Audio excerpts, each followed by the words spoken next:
Here's a really interesting point between Novak Djokovic and Nishesh Basavareddy that ends with a shot you typically only see at the very amateur level. Djokovic hits a great wide serve, and Basavareddy does a good job of just getting the ball back into play. So Djokovic is going to step into the court, and he hits a backhand approach shot and forces Basavareddy into a running backhand passing shot. Basavareddy hits a great shot. He keeps it super low. And from here, you're going to see what I think is some really interesting anticipation from both players. Because Basavareddy, because he kept this ball so low, he's anticipating a drop volley from Djokovic. So you're going to see him take a couple steps forward in anticipation, but then Djokovic actually volleys this ball deep. So Basavareddy is going to have to change direction and track this ball down.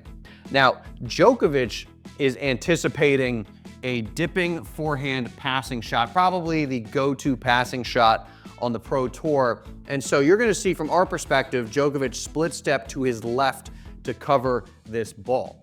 Now, Basavareddy is going to hit a shot we call the parachute instead. Now, the parachute is like a lob, but you don't actually care if your opponent gets a racket on the ball. You're trying to lob their left shoulder and force them into a tough backhand overhead, and that's exactly what happens. Now, typically when you hit a parachute, you're going to get a defensive backhand overhead through the middle of the court like this, and that is what Basavareddy is anticipating.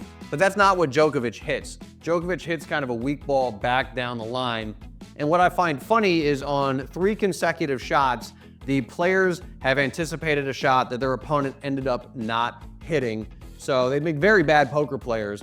Basavareddy has to change direction and track this ball down, and then he hits just a moon ball that goes completely off the frame.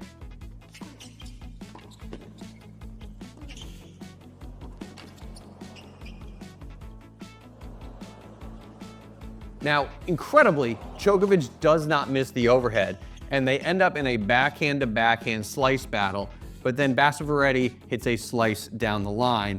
And this is where Djokovic hits a shot you typically only see at the amateur level. Maybe the ball bounced sideways, I don't know. But not only does Djokovic miss this forehand, he actually bounces it into the net. I can do that. So instead of bouncing your forehand into the net, go download the Fuzzy Yellow Balls app and check out Crush It. Each one of those buttons takes you to a drill showing you how to get power out of that part of your body.